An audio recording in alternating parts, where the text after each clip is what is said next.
इथली लढत ही शिवसेना वर्सेस राजन पाटील अशी लढत आहे आणि बाळासाहेब ठाकरेचा कडवट शिवसैनिक असल्यामुळं शिंदेसाहेब सोलापूर जिल्ह्यामध्ये आल्यानंतर मग ते अक्कलकोटला असतील, ते सांगोल्याला असतील, ते पंढरपूरला असतील किंवा उद्या मोहोळला असतील, हा शिवसैनिक म्हणून मी शिंदेसाहेबांचं स्वागत करणार.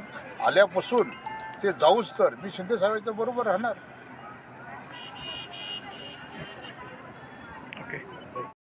आदरणीय महाराष्ट्र राज्याचे माजी मुख्यमंत्री व या राज्याचे विद्यमान उपमुख्यमंत्री नगरविकास मंत्री हे मी आमदार झाल्यानंतरनं मोहोळ शहरात प्रथम येत आहे निवडणुकीच्या प्रचाराच्या निमित्तानं.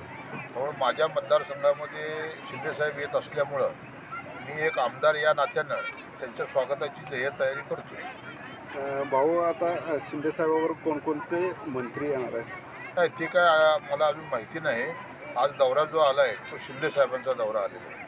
आता शिंदेसाहेब येणार म्हणल्यावर तो कोण कोण येणार त्याबद्दलची काही कल्पना नाही आहे. पण भाऊ, तुम्हाला या दौऱ्यावरून टीका देखील तुमच्यावर होऊ शकते किंवा विरोधक करताना दिसत आहेत.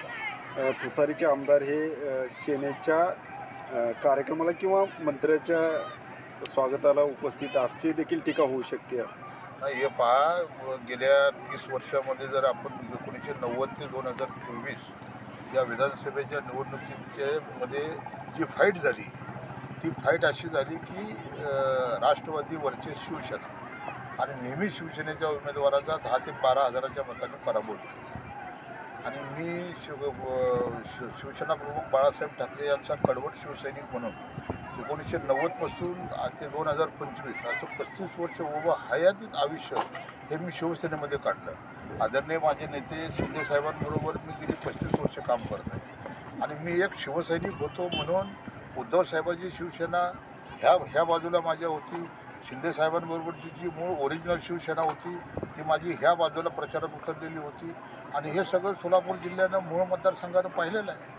शिंदेसाहेब महायुतीमध्ये असतानासुद्धा मोहोळ मतदारसंघामधला शिंदेसाहेबांचा पूर्ण मूळ शिवसेना पक्ष हा विधानसभेच्या निवडणुकीमध्ये माझ्या प्रचारासाठी मैदानात उतरलेला होता, ओपन उतरला होता. जिल्हाप्रमुख चरणराज चौरे या निवडणुकीचे सूत्र त्यांच्याकडे होती. मग तुम्ही मला सांगा, जर शिवसेनेनं माझ्या विजयासाठी जंग पछाडला असेल तर मग शिवसेनेचे नेते आल्यानंतर मी जायचं नाही का? गेल्या वारीनं 19ला मतदान झालं, शिवसेनेला 73,000 मतं पडली, यशवंत मानेला 95,000 मतं पडली. 22,000 यशवंत मानेचा विजय झाला. त्या 22,000 मतामध्ये 11,100 मतं जर क्षीरसागरला पडली असती तर 11,000च मतं कमी पडली तर क्षीरसागर विजयी झाली असते. त्यामुळे इथली लढत ही शिवसेना वर्सेस राजन पाटील अशी लढत आहे आणि बाळासाहेब ठाकरेचा कडवट शिवसैनिक असल्यामुळं शिंदेसाहेब सोलापूर जिल्ह्यामध्ये आल्यानंतर मग ते अक्कलकोटला असतील, ते सांगोल्याला असतील, ते पंढरपूरला असतील किंवा उद्या मोहोळला असतील, हा शिवसैनिक म्हणून मी शिंदेसाहेबांचं स्वागत करणार. आल्यापासून ते जाऊच तर मी शिंदेसाहेबांच्या बरोबर राहणार.